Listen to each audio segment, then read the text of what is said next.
सभी को नमस्कार। करियर फर्स्ट चैनल पर आप सबका स्वागत है। आज का डिक्टेशन आपका टेस्ट होगा। ट्रांसक्रिप्शन करके पीडीएफ कॉपी को ग्रुप में शेयर करें। कॉपी को चेक करके शाम तक आपको उसी ग्रुप में वापस भेज दी जाएगी। अच्छा मैटर है, ध्यान से लिखें। स्टार्ट। महोदय, पिछले वर्ष जुलाई में जब मैंने संसद में अभिभाषण किया था, उसके बाद विश्व में घटनाएं बड़ी तेज़ी से बदल रही हैं। बीच का यह समय भारत की विदेश नीति के लिए अत्यधिक व्यस्ततापूर्ण रहा है। सरकार की विदेश नीति की प्राथमिकताएं भारत की एकता और प्रादेशिक अखंडता बनाए रखना है, ताकि हम अपने क्षेत्र में स्थिरता और शांति का स्थायी वातावरण तैयार करके अपनी भौगोलिक और राजनीतिक सुरक्षा सुनिश्चित कर सकें और विदेशों में स्वस्थ आर्थिक वातावरण बना करके अपनी जनता के आर्थिक कल्याण के अनुकूल एक संरचना का निर्माण कर सकें। प्राथमिकताओं की केवल इस संपूर्ण संरचना में हम निःसंदेह न केवल अपनी भौगोलिक स्थिति के प्रति सचेत हैं, बल्कि हम यह भी भली भांति जानते हैं कि हमारा भाग्य एशिया, विशेष रूप से दक्षिण एशिया पर निर्भर करता है।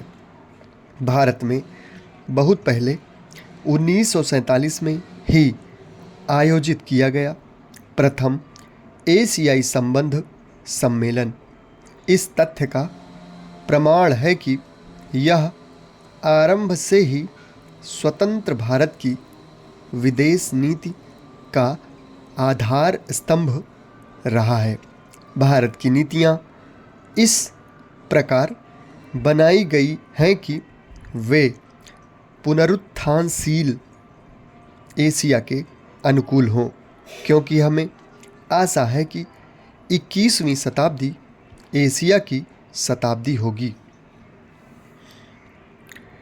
माननीय अध्यक्ष जी, अपने पड़ोसियों के साथ द्विपक्षीय आधार पर तथा दक्षिण एशियाई क्षेत्रीय सहयोग एसोसिएशन के माध्यम से संबंध को सुदृढ़ करने को उच्च प्राथमिकता दी जाएगी।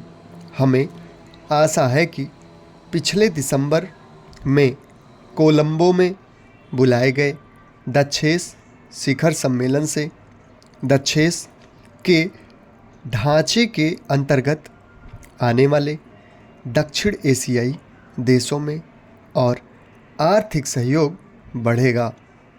नेपाल के प्रधानमंत्री की हाल की यात्रा से दोनों देशों के बीच संबंधों के एक गुणात्मक नए युग का सूत्रपात हुआ है। इसके परिणामस्वरूप सहयोग के महत्वपूर्ण द्वार खुलेंगे, जो हमारे उन संबंधों की अभूतपूर्व निकटता को मजबूती प्रदान करेंगे जो नेपाल में बहुदलीय लोकतंत्र का आविर्भाव होने से सुदृढ़ हुए हैं। चीन के प्रधानमंत्री की हाल की यात्रा हमारे संबंधों को और विकसित करने के मार्ग में महत्वपूर्ण मील का पत्थर साबित हुई है। हमने उच्चतम स्तर पर द्विपक्षीय, क्षेत्रीय और अंतर्राष्ट्रीय मुद्दों के संबंध में विचारों के आदान प्रदान के द्वारा अपनी आपसी समझबूझ को बढ़ाया है।